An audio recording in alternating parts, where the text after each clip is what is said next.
Well, I am super psyched to be joined by our dear friends here from Tier Beverages. We have Tier founder Donn Bichsel. How you doing, bud?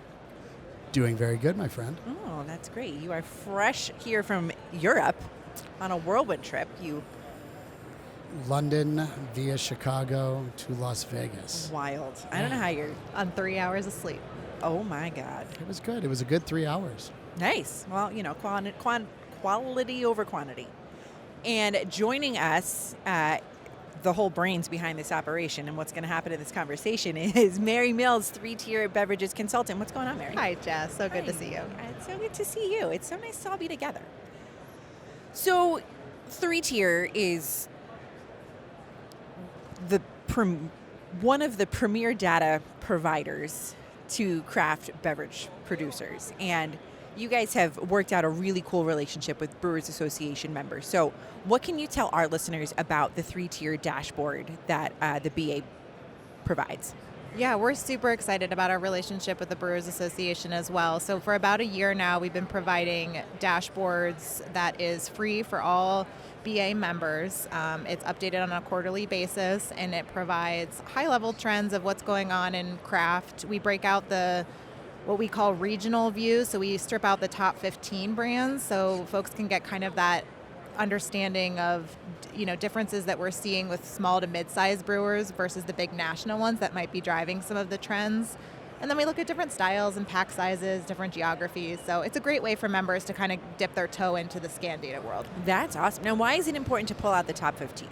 I think, when you see what's going on with brands like Voodoo Ranger and, other big national brands, they're often going to show those trends of, double IPAs are growing, or, we see Kona Big Wave driving the golden ale trend. So when you take that out, sometimes it's a different story. So I think that's important for the mid to small size brewers to be able to see what might feel a little bit more specific to them. That's awesome. That's so, so important. Yeah. And I know, we get our own Tier dashboard that we cherish and use all the time. Yes. So it's really helpful data. And I know that data can be expensive for craft producers, but it is really necessary in crafting a selling story. Yeah, it absolutely is. And we talked about that. We did a sponsored session yesterday here and talked a lot about the importance of data. And certainly depletion data is important, shipment data, your own internal metrics are really important, but to get the full picture of what's going on in the category, you need to be able to see that competitive data and how you stack up against others. So we think it's important, and to your point, people think it is somewhat prohibitive, but we have been able to work with suppliers of all sizes. So just a quick plug for us there. Yeah, Donn, how many clients are you at now? The real number or the Donn number? Oh, Jesus Christ. We need both. Something in between. No, I think as of last count, we've touched 271 different supplier partners. And full-time, I think that we're working with about 180 currently.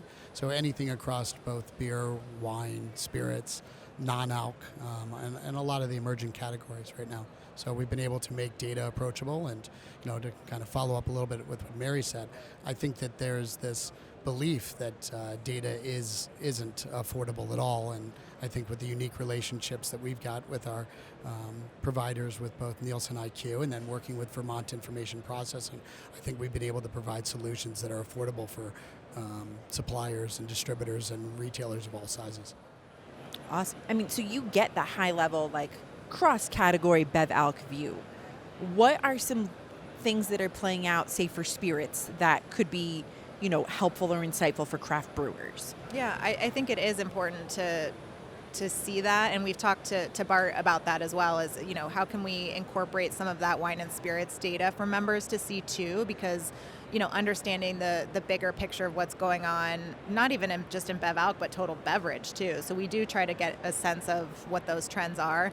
Obviously for spirits, the big thing in recent years has been the RTD spirits, and we haven't really seen that start to slow down yet. I think from a brand standpoint, there's some saturation, but certainly I think flavor is kind of the big thing. So, we've certainly seen that in FMBs and other things within the malt space. But yeah, there's certainly things to understand and take away from adjacent categories. That's great. Yeah, I think the unique thing, I mean, flavor and definitely pack size as well. I mean, I think that we're seeing some very unique pack sizes out there in the industry right now.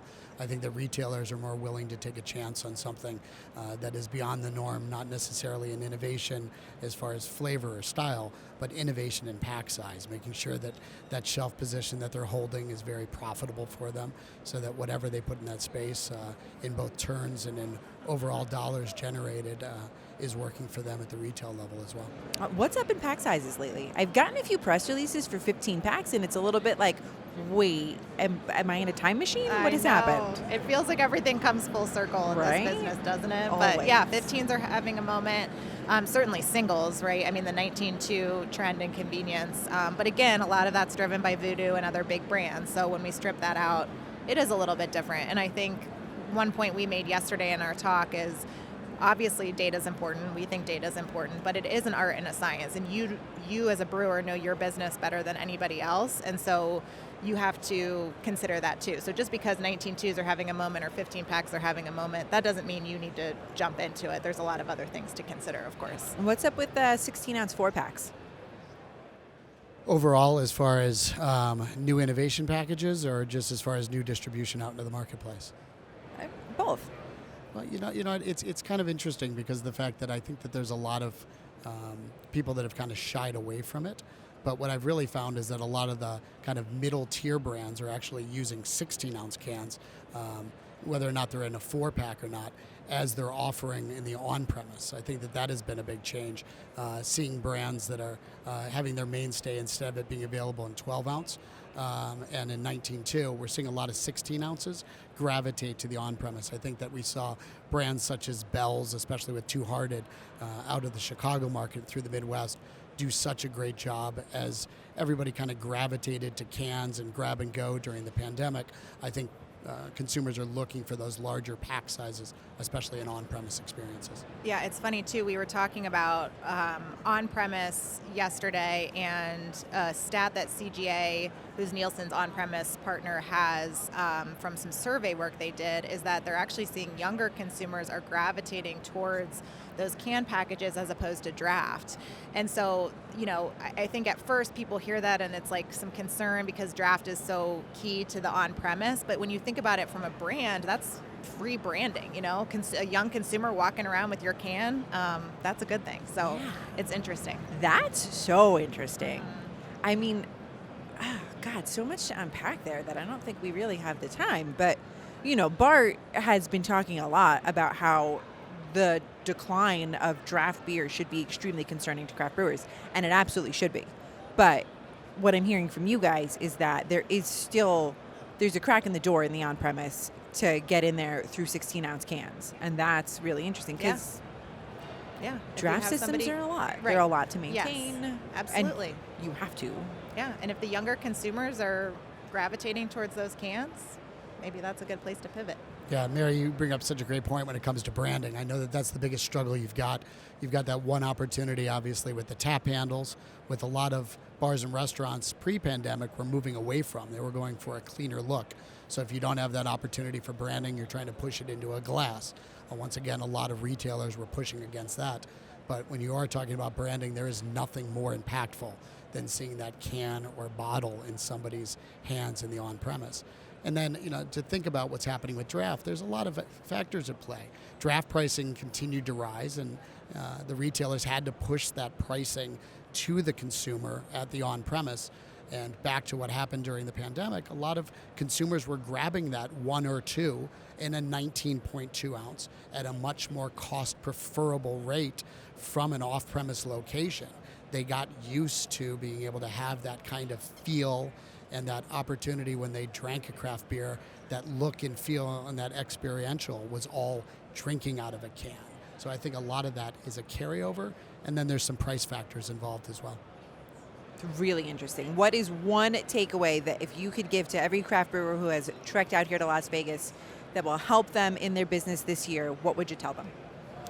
I think what we talked about yesterday is, and I'm probably stealing this from Don, he'll be mad because this is probably the point he wanted to make, but we talk a lot about, and Nielsen talks a lot, and IQ talks a lot about the full view. And so making sure that when you are utilizing data, you're looking at the full picture. And so that's what we focused on a lot yesterday, was the consumer side of the data. So you've got 3 tiers of beverages, you've got 3 tiers of data, and not forgetting sort of that last piece of it and really trying to understand who your consumer is. And we can help you do that. The 3-tier beverages branding you just snuck in here. Yes.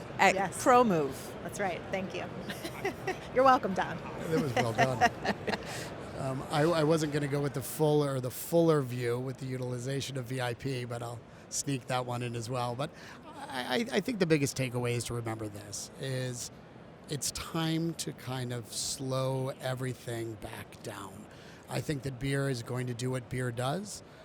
I think that Lester does a great job of making sure that when he talks about the fact that beer keeps the lights on for all the distributors, for the retailers, but I would go back to slowing down and focus on your mainstays. I think that there's always a place in your tap rooms for innovation. I don't think that all that innovation needs to be pushed out into the marketplace. I think to concentrate on your branding and push all in with your mainstays, your flagship brands. And flagship isn't necessarily a word that I necessarily have always embraced, but if there ever was time for you to really concentrate on that one brand in your portfolio that you're going to push out there, this is the time to do it. Amazing. Flagship, perhaps the second best F word there is. Well, thank you both. This was delightful and always good to catch up with you. And I am so excited to hang out with you in Vegas. Absolutely. Can't wait to see you tonight. A lot of great events happening on. Great seeing you, Jess. Thanks, guys.